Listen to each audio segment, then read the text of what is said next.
വയനാട് ദുരന്തത്തിന് ശേഷം മുല്ലപ്പെരിയാർ വിഷയം സമൂഹമാധ്യമങ്ങളിൽ വീണ്ടും ചൂടുപിടിച്ച പശ്ചാത്തലത്തിലാണ് ശ്രീധരന്റെ പ്രതികരണം. മുല്ലപ്പെരിയാർ റിസർവോയറിൽ നിന്ന് തമിഴ്നാട്ടിലേക്ക് ടണൽ നിർമ്മിക്കണമെന്നും വെള്ളം ശേഖരിക്കാൻ തമിഴ്നാട്ടിൽ ചെറിയ ഡാമുകൾ നിർമ്മിക്കണമെന്നും അദ്ദേഹം അഭിപ്രായപ്പെട്ടു. നിലവിലെ ഡാം കുറഞ്ഞത് 50 വർഷത്തേക്കെങ്കിലും സുരക്ഷിതമാക്കി നിർത്താനാകുമെന്നും അദ്ദേഹം കൂട്ടിച്ചേർത്തു.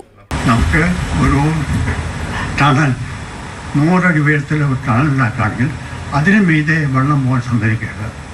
അപ്പോൾ വൈകിയിൽ തമിഴ്നാട്ടിൽ ചെറിയ ചെറിയ ആനിക്കട്ട്സ് എന്ന് പറയും, അത് ബിൽഡ് ചെയ്തിട്ട് 4 or 5 ചെയ്തിട്ട് ആ വെള്ളം 100 അടിക്ക് മീതെ വരുന്ന വെള്ളം അവിടെ പോയി അവർക്ക് കെട്ടി നിർത്തട്ടെ.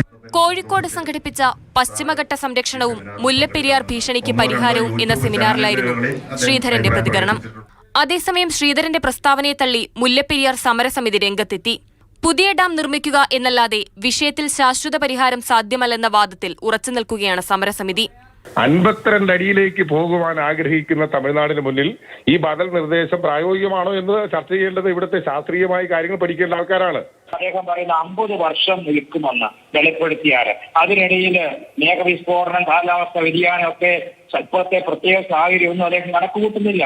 ആശയം ഒരിക്കലും പ്രായോഗികമല്ല എന്ന് നമുക്കറിയാം. പുതിയ ഡാം എന്ന ആവശ്യത്തിൽ നിന്നും പിന്നോട്ടില്ലെന്നും വിഷയത്തിൽ സർക്കാർ ഇടപെടൽ ഉറപ്പാക്കാനാവശ്യമായ നടപടികൾ ആസൂത്രണം ചെയ്യുമെന്നും സമരസമിതി വ്യക്തമാക്കി. മാതൃഭൂമി ന്യൂസ്, ഇടുക്കി.